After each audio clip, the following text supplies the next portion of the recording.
So we've been talking about, or this has been brought up rather, the infrastructure bill that Joe Biden is proposing. We've talked about it pretty extensively yesterday.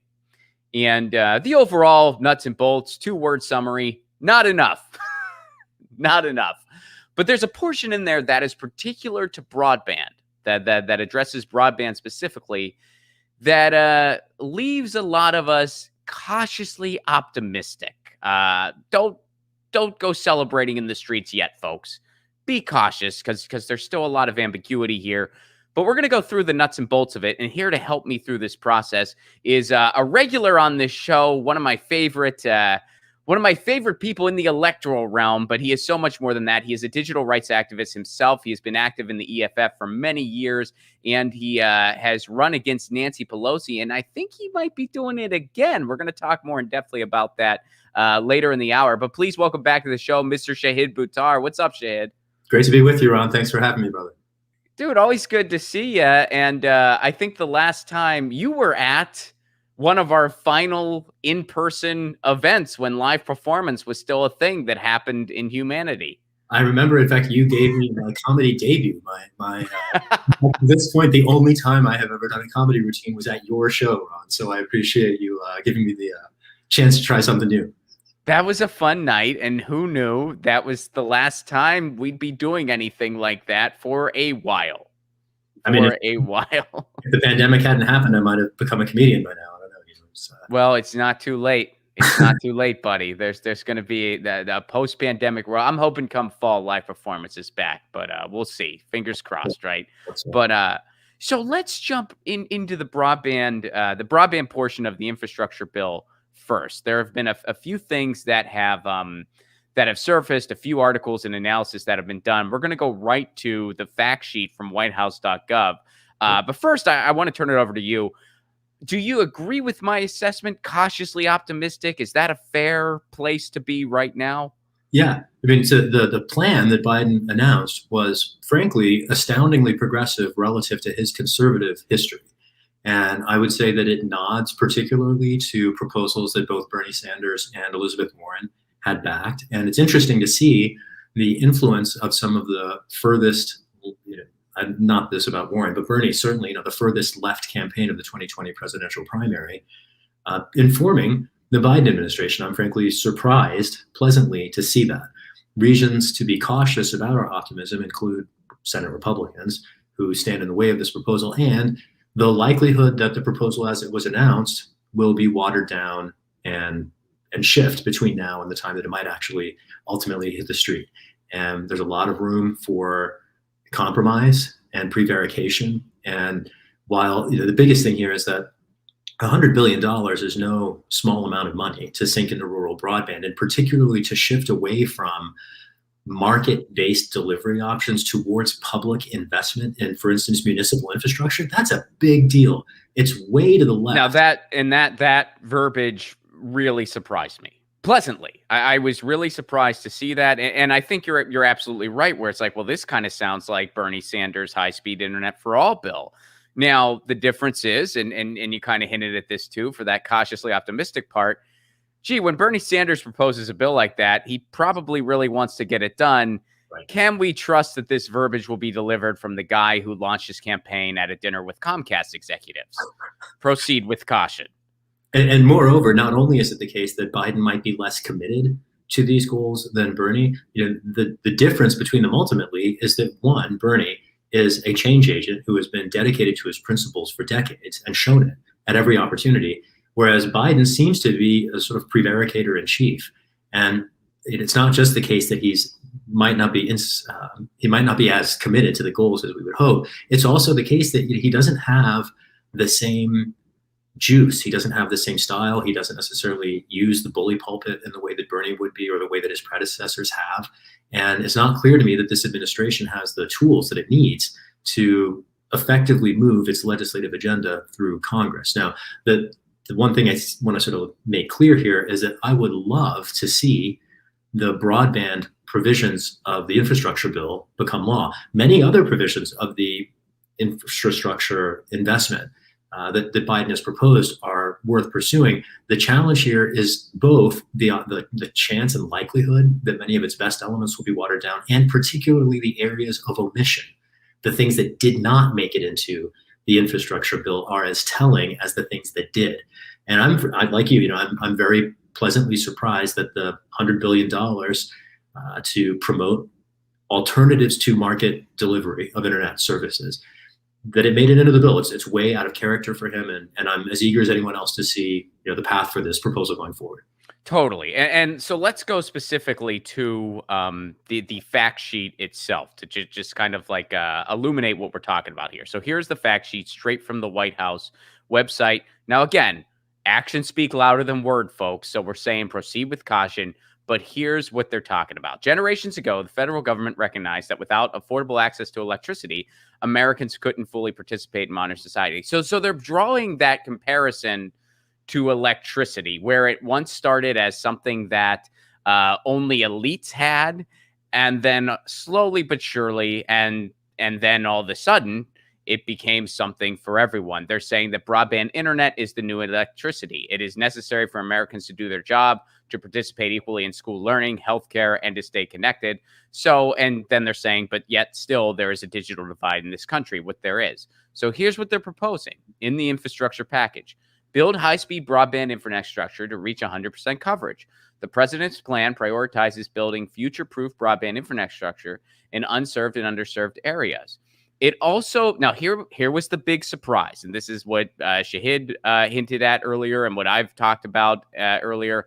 It also prioritizes support for broadband networks owned, operated by, or affiliated with local governments, nonprofits, and cooperatives, providers with less pressure to turn profits and with a commitment to serving entire communities.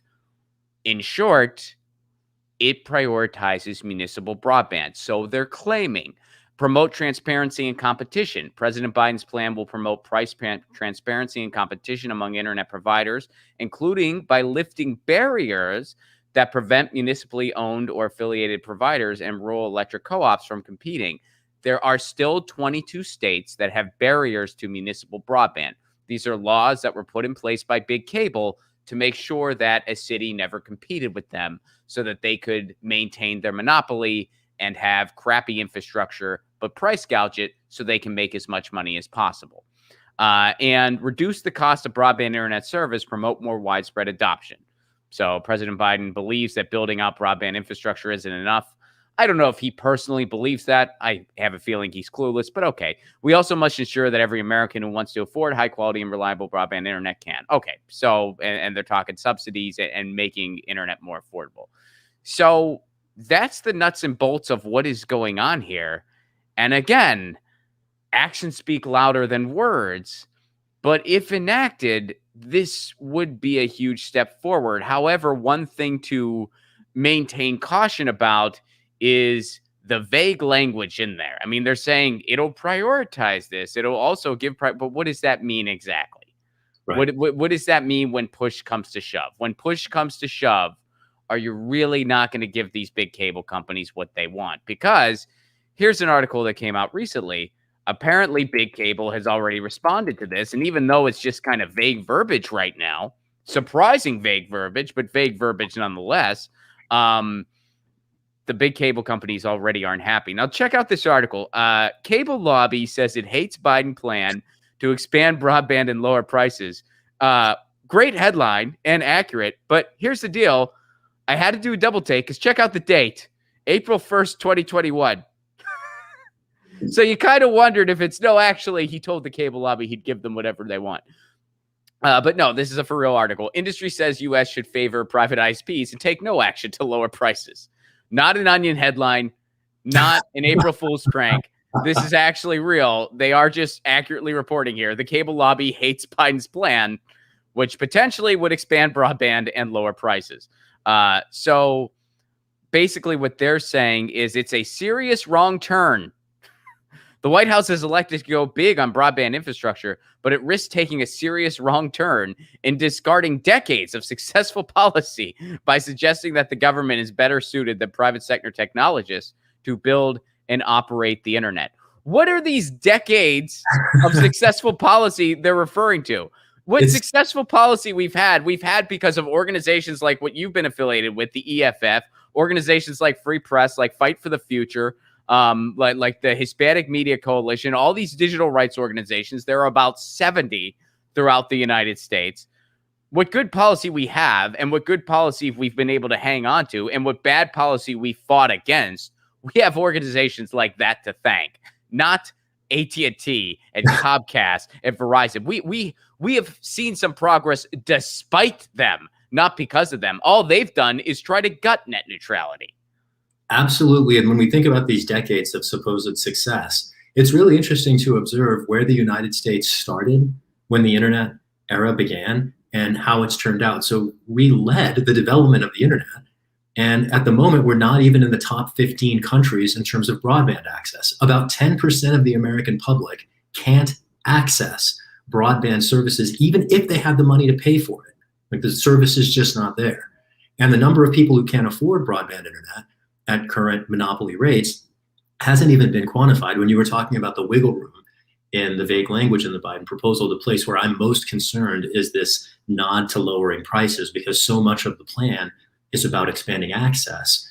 How much the prices will come down ultimately is a distributive question. And this is not an area where Biden, frankly, has inspired confidence in the past.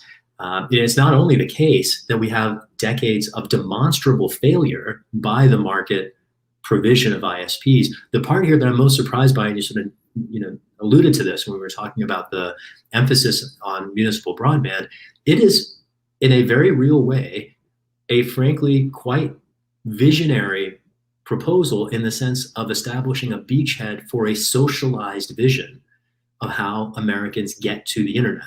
When you were talking about the state laws passed to preclude municipal fiber and entrench the monopoly position of the private internet service providers like AT&T, like Comcast and Verizon, those measures represent almost like the apex of predatory capitalism, where you have commercial entities, corporations, lobbying for laws that undermine consumers, undermine the public interest in access to broadband internet, undermine the macro economy in the service of entrenching their own monopoly positions, and to support from the federal government publicly owned internet infrastructure. That is absolutely huge. Publicly owned anything is a big deal at a moment like this, when so many forces are pushing us towards austerity and privatization.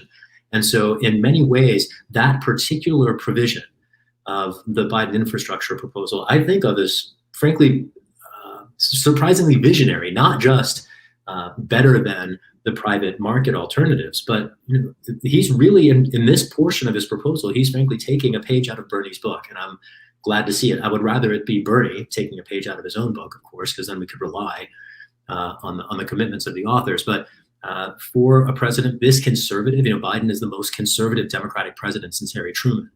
And for isn't that remarkable? Isn't it remarkable how as a society, we are progressing socially, yet in electoralism, we're going the opposite direction. It's just, and nobody seems to care. People do. The people watching right now, and people like you, but the collective we know, but they're just like, well, just pick the lesser evil, we'll be fine. Like, no, don't you see where that's getting us? I saw this happen about 13 years ago when Obama came to Washington. The same thing happened, where many centrist liberals decided that their concerns that they established under the Bush administration simply no longer applied, even though it was a Democratic president who went on to continue, and in fact, in many areas, from deportations to surveillance, doubled down on those failures of the preceding regime. Similarly, now I think a lot of people came to an awareness that Donald Trump was a threat to the republic, and so many people settle for the relief that it's not him in the White House anymore, not realizing that Joe Biden is the closest person in the Democratic Party to Donald Trump ideologically. And it's one reason why I'm surprised by the infrastructure proposal, because it's profoundly out of character for Biden. It seems to me, if I can expand the context just for a second, before when you were talking about how, the bad bills that we stopped that would undermine internet freedom and the positive aspects that we've been able to preserve. You were suggesting that the sphere of internet public interest organizations are responsible for it. And I certainly value those groups, including EFF and Fight for the Future and Free Press and all the others, Media Justice, I should shout out, having served on the board at one point. But I really give credit to users. Each of those organizations relies on the base in the same way that in electoral politics, we rely on the voters. And I'm very disinclined to credit institutional actors for progress that ultimately the people are responsible for. And I have a great deal of confidence that the concession to Bernie's vision that we see in Biden's proposal is also a concession ultimately to we the people of the United States and users of the internet who wouldn't frankly settle for more of the same.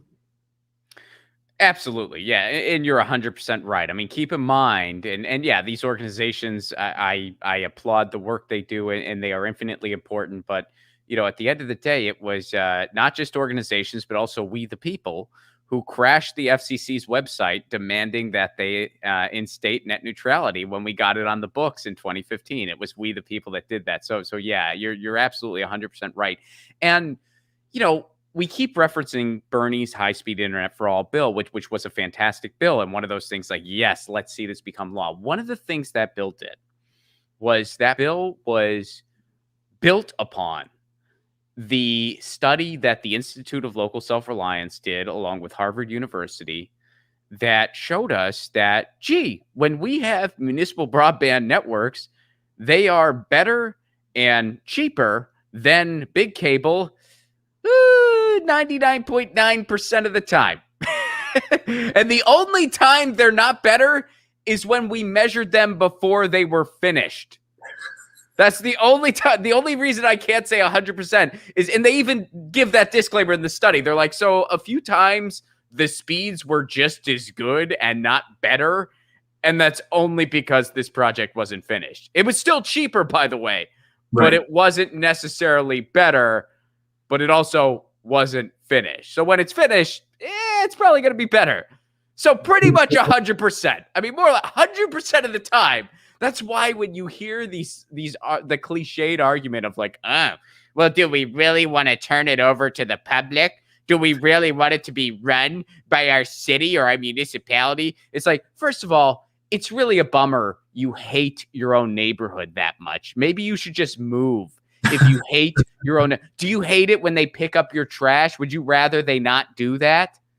You really hate utilities in your neighborhood that much? That's an interesting way to live a life. Second of all, there's 100% track record of them beating out big cable 100% of the time. And they're doing it in major cities, i.e. Chattanooga, Tennessee. And they're even doing it in towns of about 7,000 people, i.e. Charlemont, Massachusetts. So it can be done in pretty much any town or municipality, no matter the size.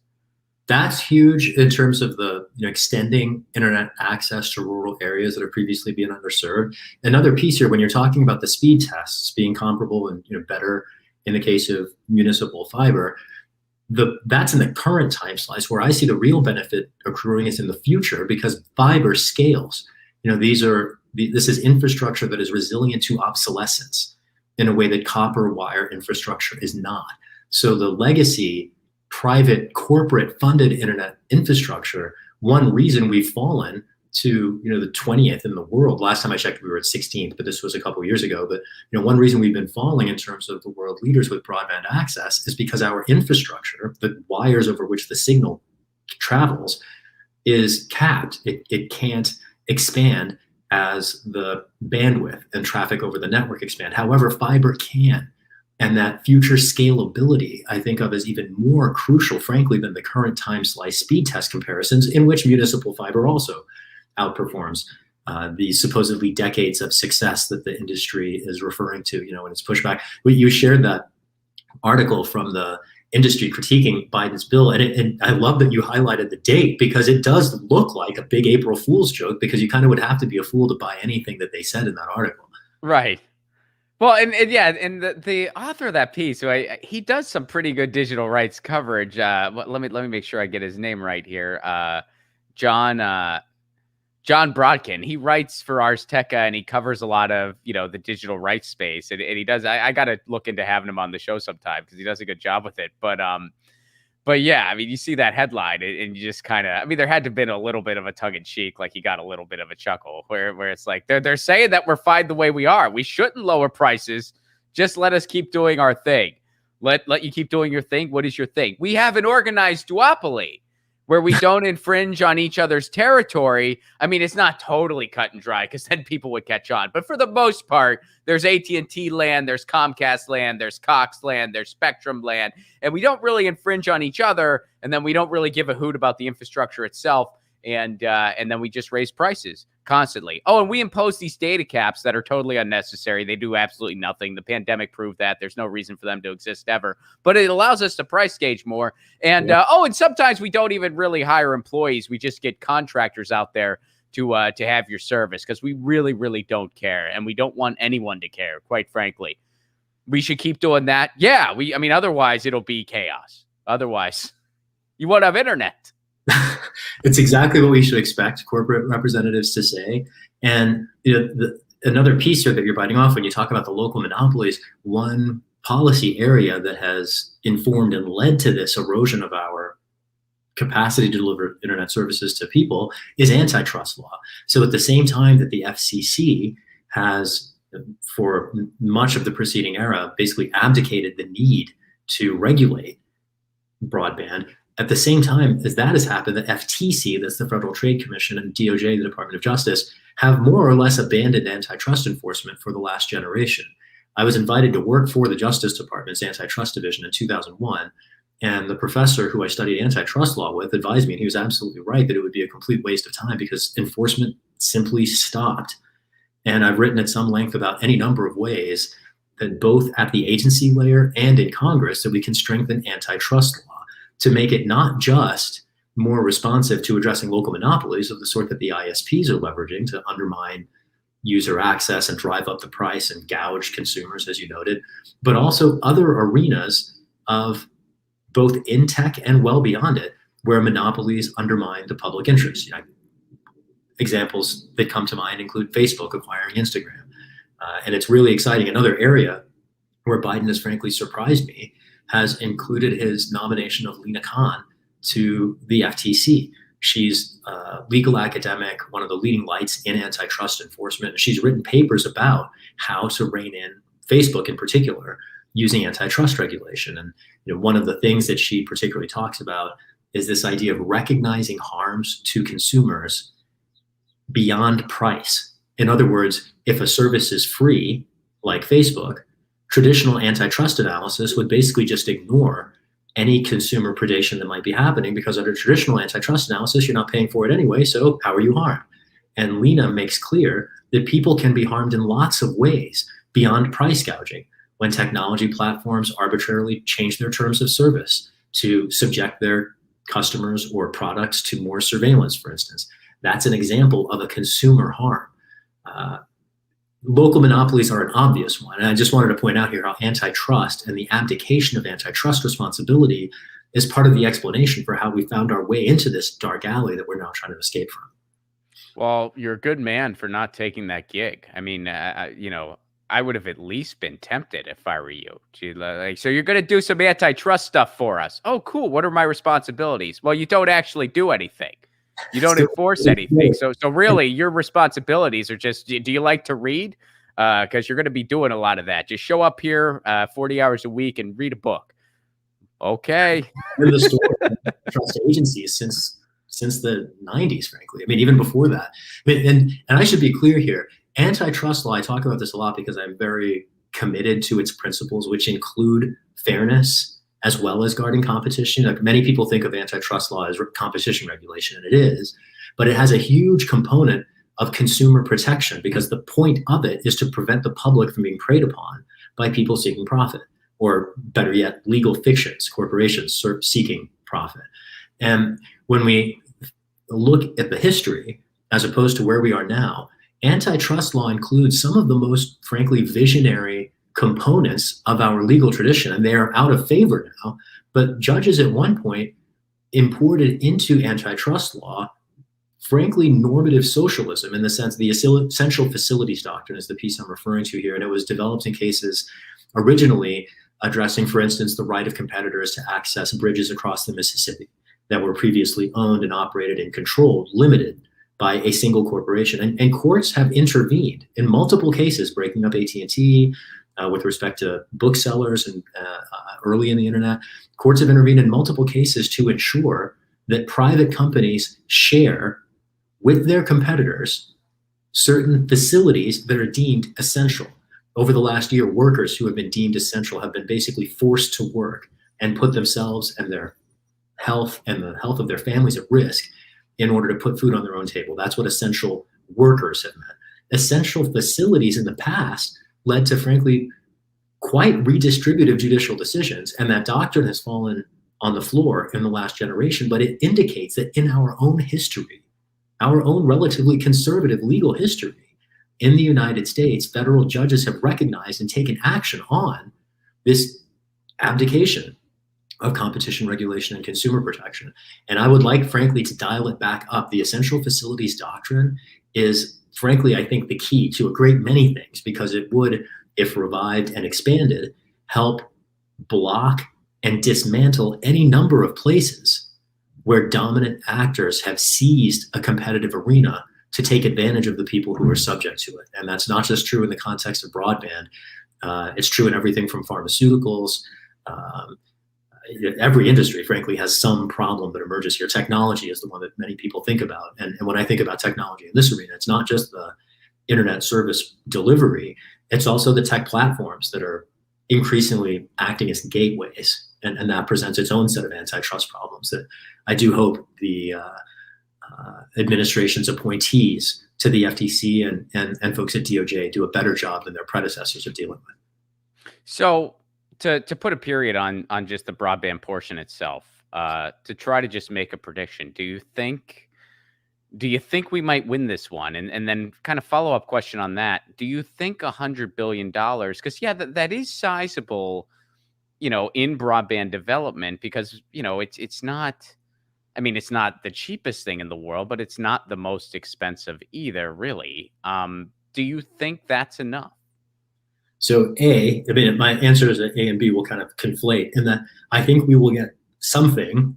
I don't think we'll get the full $100 billion that Biden has proposed. Okay.